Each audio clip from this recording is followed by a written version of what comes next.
Welcome back to Poorly Educated Today in the News. We got tariffs flying, missiles flying, AI writing war plans, and somewhere in Indiana somebody is yelling, "Do not burn your leaves," like it's still 1994. It has been a week. Grab a helmet. Segment 1. Operation Epic Fury and the Middle East goes loud. So the United States and Israel launched Operation Epic Fury, which sounds like a monster truck rally, but is in fact 200 fighter jets and Tomahawk missiles lighting up half the map. The stated goal is to dismantle Iran's missile industry, wreck the Navy, and stop nuclear development.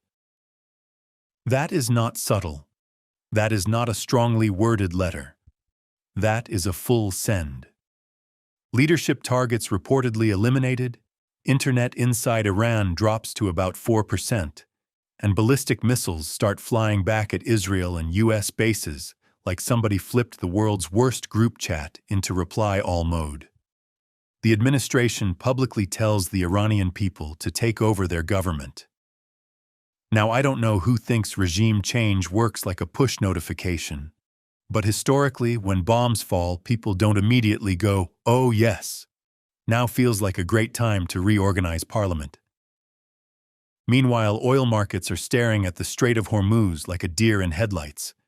If that shipping lane sneezes, gas prices catch pneumonia, and we're over here saying the affordability crisis is done. Buddy, if crude spikes, my grocery bill's gonna look like it trained for the Olympics. This is not a shadow conflict anymore. This is theater-level stuff. And every time someone says limited strike, that word limited feels like when my uncle says, "I'll only have one more beer." Segment 2. 15% global tariff and corporate lawyers smell blood. The Supreme Court knocks down the previous tariffs. Within hours, the administration goes fine, new authority, 15% on everything. That is not waiting for Congress. That is, I found another lever. Watch this. Markets drop 850 points like somebody tripped over a power cord. European officials pause trade deals. Importers start sweating through their blazers. Because a flat tariff hits raw materials, parts, everything in the middle of the supply chain. So the blender costs more, the box costs more, the truck costs more, and eventually your checkout receipt looks like it's auditioning for Broadway. Then FedEx files suit demanding refunds for previously collected tariffs. We're talking potentially over $100 billion floating in legal limbo. That is not couch change. That is federal budget migraine money. And here's where it gets spicy. If the government has to refund billions but the companies already passed costs to consumers, who gets the cash? The shipper, the retailer, you, me? Somewhere a team of accountants just fainted in unison. So we have tariffs raising prices while we celebrate falling inflation. That's like bragging your boat is lighter while drilling holes in the bottom. Segment 3. Executive power expands and federal unions shrink. The Ninth Circuit clears the path for the administration to strip collective bargaining from roughly 800,000 federal workers under a national security interpretation. That includes agencies you probably didn't think were special ops, like the IRS. Within 24 hours, contracts are terminated. That is fast. That is blink, and your grievance procedure is gone. Supporters say it increases efficiency and removes bureaucratic drag. Critics say it converts career civil servants into at-will employees in a hyper-political climate.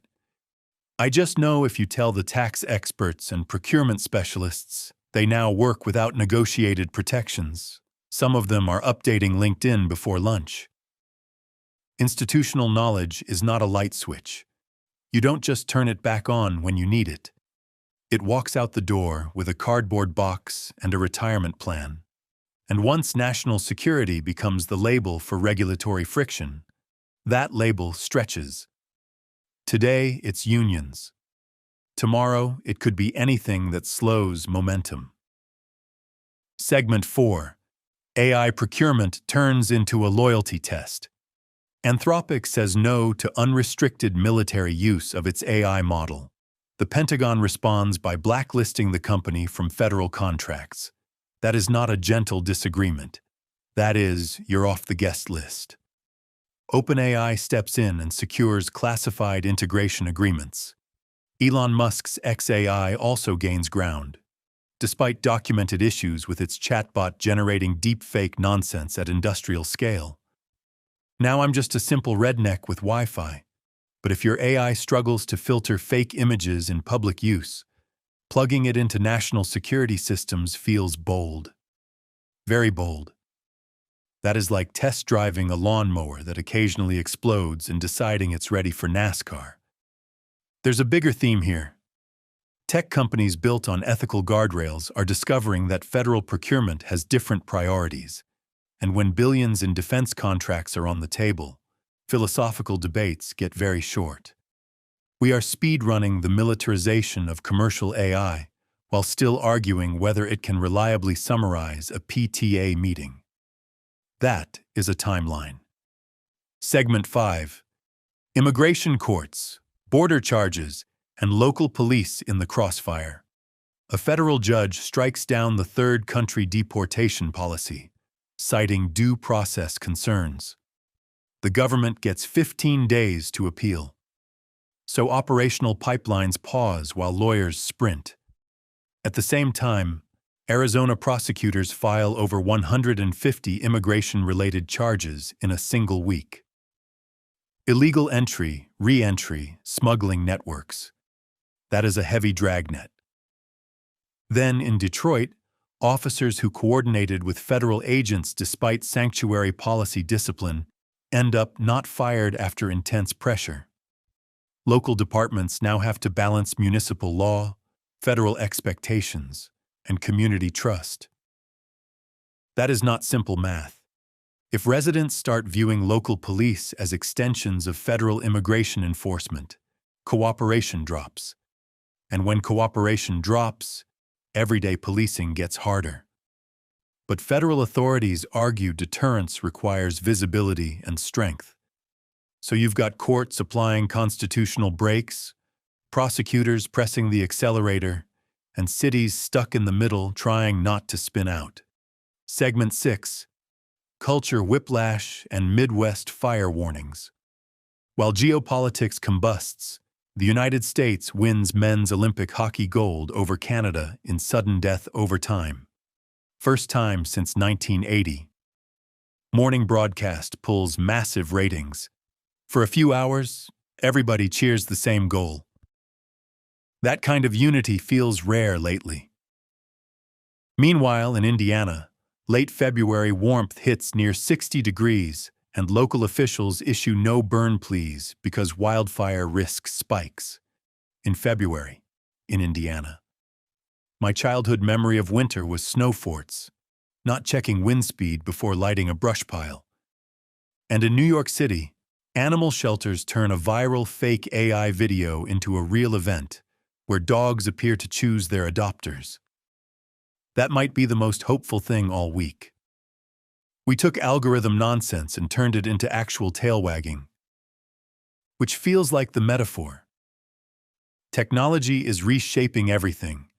Tariffs are reshaping prices, courts are reshaping power, and missiles are reshaping maps. But somewhere a hockey puck still finds the net, and a shelter dog finds a couch.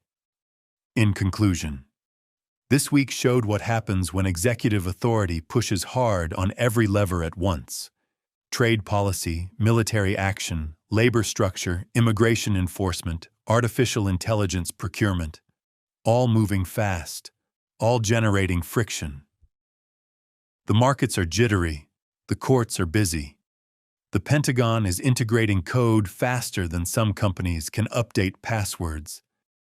And regular folks are just trying to figure out why eggs cost what they cost, while the Dow swings like a screen door in a tornado. It is a loud season. Balanced? Maybe not. but definitely not boring.